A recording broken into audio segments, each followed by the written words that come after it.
subject, Della Carl, please.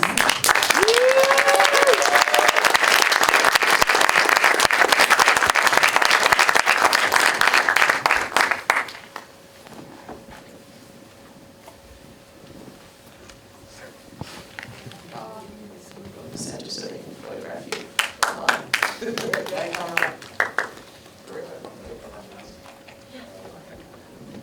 Whatever you feel most comfortable.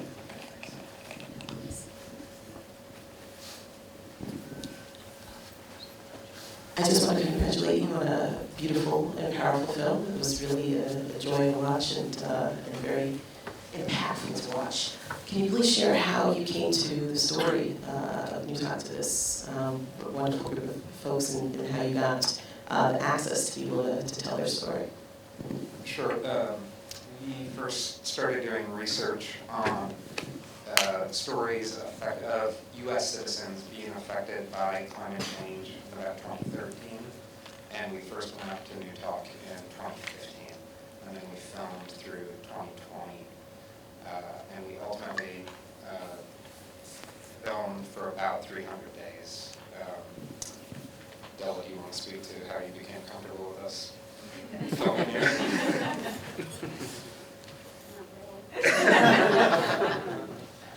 I think we chose a very slow-moving story. There was a lot of downtime. There was a lot of time without cameras. And I'd like to believe that we were able to make the movie we made because of the relationships we built without cameras, and just spending time getting to know the community, sort of waiting for things to happen that would represent the story that would allow us to follow the story. Absolutely. And then can you speak to a bit about the creative approach that you took? I think you really, as an audience member, you feel like you've got to visit Newtok a bit through some of the sequences that you have that are quite immersive in the sound design. Please share a bit about that approach. Sure. I think, well, the more we, I think that a lot of what we try to do is include a lot of the writings from the community itself, and so we, use that a little bit as a structure for the film. I would just say, our goal from day one was to create an on-the-ground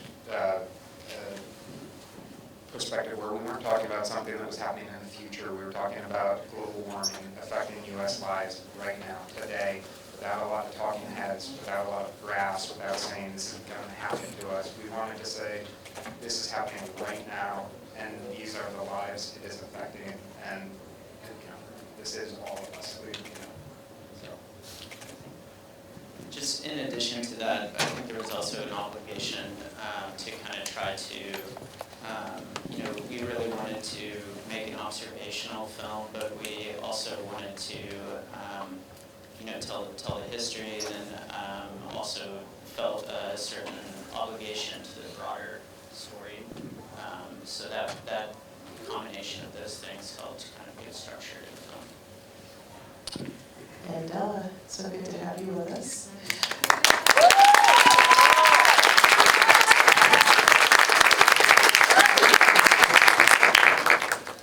Please talk about what it was like to have your plight, your community's plight, captured in this film, and also what we should know about what's happening now with your community, with the Newtok community. So they're still rebuilding. There's more homes that were built throughout in a couple years. It was fun to have the guys around. I agreed because I wanted to share my life, what was happening, and it needed to be told and heard, and I think it worked. And Marie, so good to have you as well. Please talk about why it was important to share the story now, and what made you want to work with Andrew and Michael. Yeah, it is very important now, and and there's no time to waste. So it's been felt, and we've seen it for a long time happening. So when Andrew and Michael called me, I live in Anchorage. I'm from the region, from Southwest. But I've been living in Anchorage since '89, and one day, I guess 2 years into the making or filming, and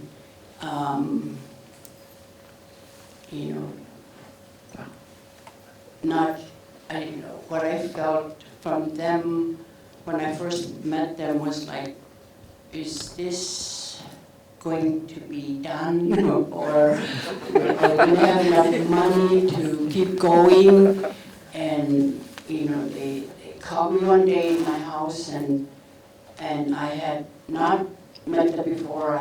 Maybe I hadn't heard about their work, but they mentioned Newtok, and that Struck a chord. yeah, struck a chord in me, because my family, my bloodline, my grandparents, my mom, and all her siblings were born in old Newtok, the Kayaliwik, the settlement where Newtok people relocated to when the school was built. The material, the barge couldn't go up the river, in the Kayaliwik River, to where the most populated village was located inside the tributary of Meade, where Newtok sits today. And so my mom, my mother, and all her siblings were born in Kayaliwik, and that's their birthplace, and that's my ancestral land, that region. So that, of course, I said, I will talk to you. Just come to my house. And he came, and it was, for me, it was like an immediate connection with these two wonderful people over here, and we connected, and it was a good visit, there. And they said, do you want to go to Newtok someday when we can bring you?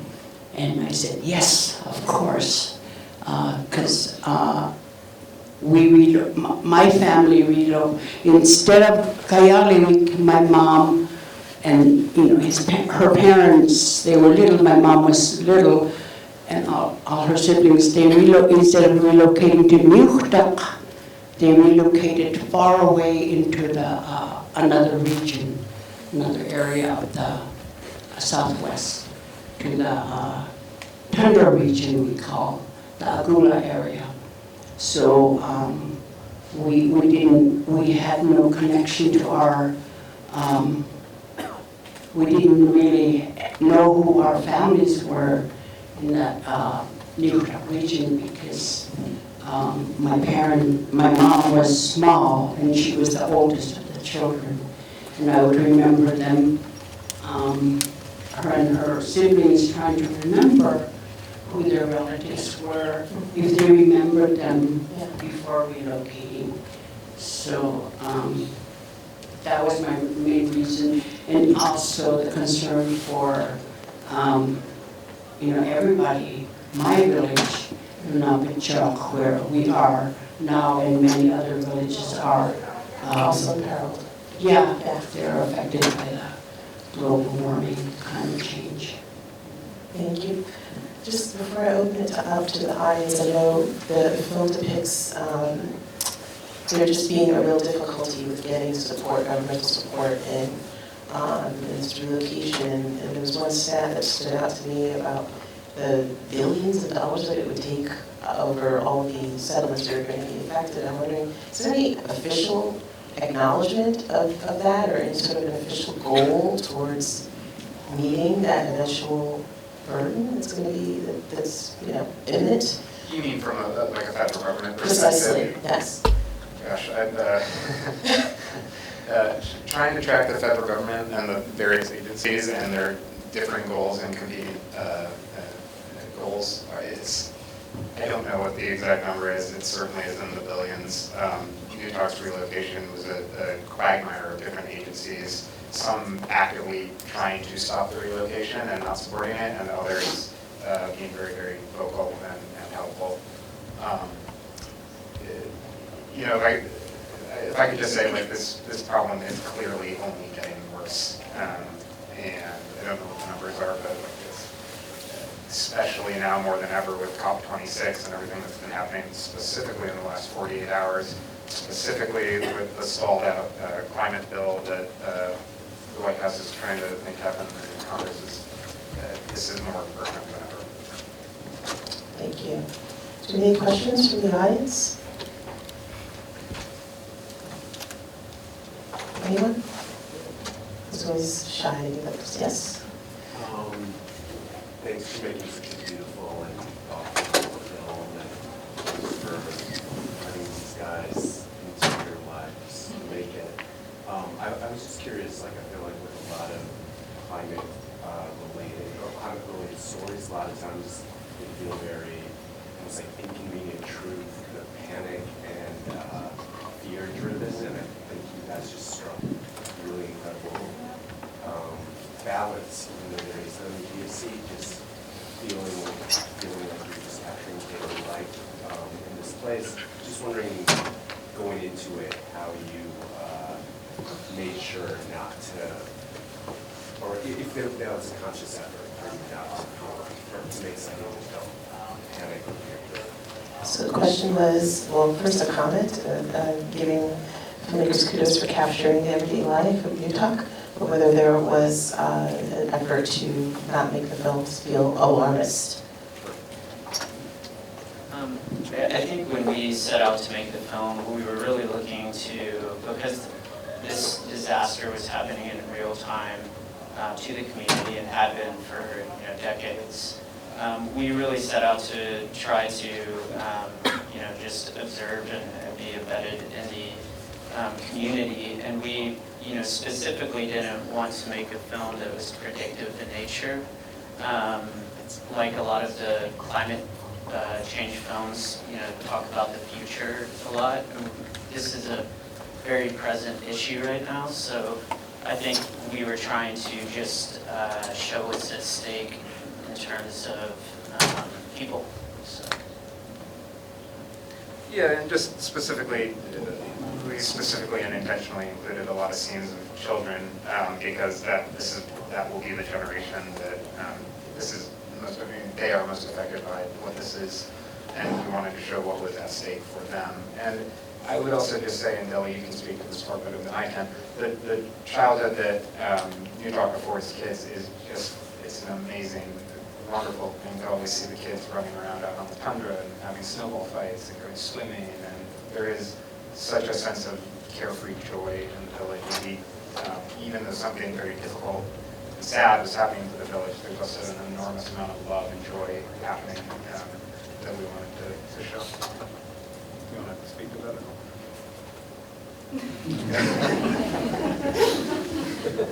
Della said no. Yes, over there. I wanted to ask if there is an update on how the kids are doing now in their new homes. Question was asking for an update on the kids. The kids are happy, healthy, so, and it's much cleaner, it's really quiet. So my daughter, we lived really, really close to the water, and that is where everyone would, dump the waste. My daughter was getting sick a lot. Every month to the clinic. We've been there 3 years? 2 years? Been there 2 years and she has not gotten sick once. So.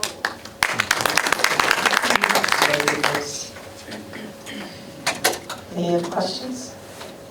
Back? So I weirdly actually know how this was made, but watching it, I actually don't know how you guys made this. So could you guys talk a little bit about the filmmaking process? Because I think like shooting something over such a long period of time and like the edit and sound, I mean, I think that there's some technical considerations because the film is beautiful that would be cool to hear from you guys about. Yeah, question about the creative process and capturing all that you did over the many years that you did. Sure, briefly, because I could chew your ear off for months on it. During production, we followed ultimately about 6 or 7 what we would consider primary characters, and we were filming with them for many, many years, and we were kind of tracking different storylines. Part of that is because there are just a lot of fascinating people with fascinating stories in Newtok, and we sort of had the time when we were on the ground to be following those different stories. In post-production, we would be incredibly remiss if we didn't credit Davis, Coombe, and Tessa, our editors, who helped find ultimately what our final film is. When I said we were following different characters, at one point we had like a 4-hour cut that we were very, very, very proud of because we felt like we were telling everyone's story arcs, and ultimately we had to go, as any filmmaker does, you have to go through enormously difficult decisions, concentrating and boiling down the story to the most potent it can be. Yeah, and I think, a lot of it boiled down to the specific people that we were following, as well as just trying to find scenes that drive the narrative forward. I think that, the process of the art, well, yeah. Yeah, thank you. Yes, so here. This felt like a very personal film. And I mean that, like when you watch a documentary, it wasn't so much about having an agenda per se, even though it's obvious that's about climate change, the specific location. So my question is to Della, what's it like sitting back and seeing this after you've been so closely invested in the filmmaking process and working with the directors and the film crew, seeing parts of your story over this amount of time up on screen in this fashion? What's your emotional take seeing it for the first time? And if this is your first time, but.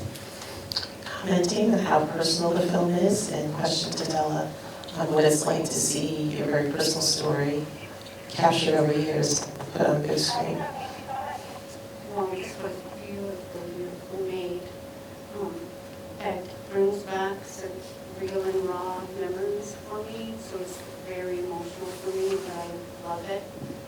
And I think it would be fun to look back at, because all of it was just anxiety, stress. The move was very hard on, it's hard on everyone because that's forced. But the film has been beautifully made, and it captures everything that it needed to be captured for me, I guess, and everyone did so good. And it's just, I love it. It's very raw, very real, it just hits home.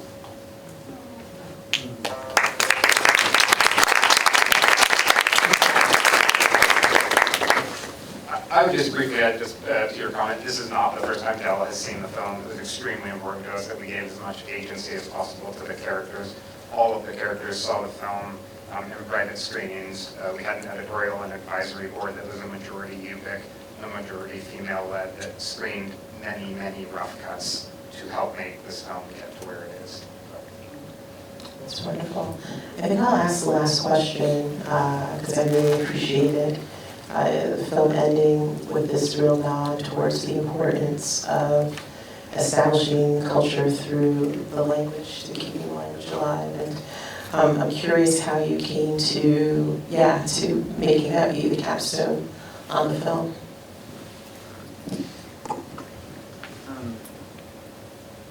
I mean, I think that, I would love to get Marie's thoughts on this a little bit, because she's, in terms of Yupik language, she's one of the leaders in Yupik language.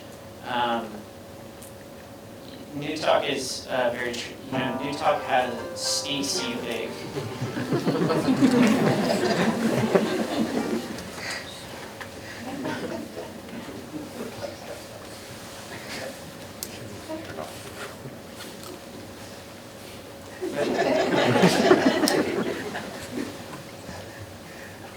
It's okay, Marie. Go ahead, please. Well, I mean, just so much of culture is, tied into language, and it's very important for us when Marie came onto the project and came to the village. We were really able to speak to elders and community members in ways that we just weren't capable before that. And Newtok, a lot of the Yupik villages have lost a lot of their language, and that's a big point of pain. So I think that it was very important because George is such a leader, and it felt like he's just one of those people that's been pushing the children to incorporate their language in their studies and really hold on to the language. Yeah, Marie, did you want to add to that a bit more about, we've got 2 minutes, just. Yeah, okay. So, my time I had with this whole filming, spending time in the village with the elders, and which is something that's something that I've been doing for about 30 years, is documenting oral history and teaching language. And it's our culture is language based. Everything we do is based on the language tells the story about the land, and everything that we do, our food, everything, how we look at our worldview is connected to the language, and so it was. I really appreciated being able to be invited to the village when I did, and to work with the elders there with this project. And so it's wonderful, and it is at this time Yupik, my language, our language, is the strongest in the whole state of Alaska now. The other languages, there's about 20 languages that are endangered of being lost. So we're really trying our best to keep our language alive, the Yupik language. And there's only about 20,000 of us, or a little bit more, and maybe half of us are speaking the language now. So it's endangered,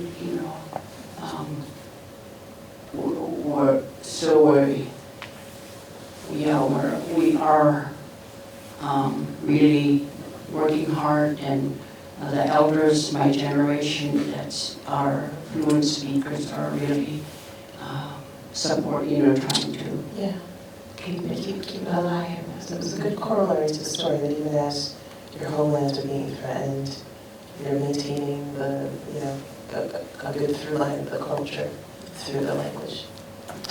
Thank you both so much for this beautiful work. Thank you. Thank you, Della.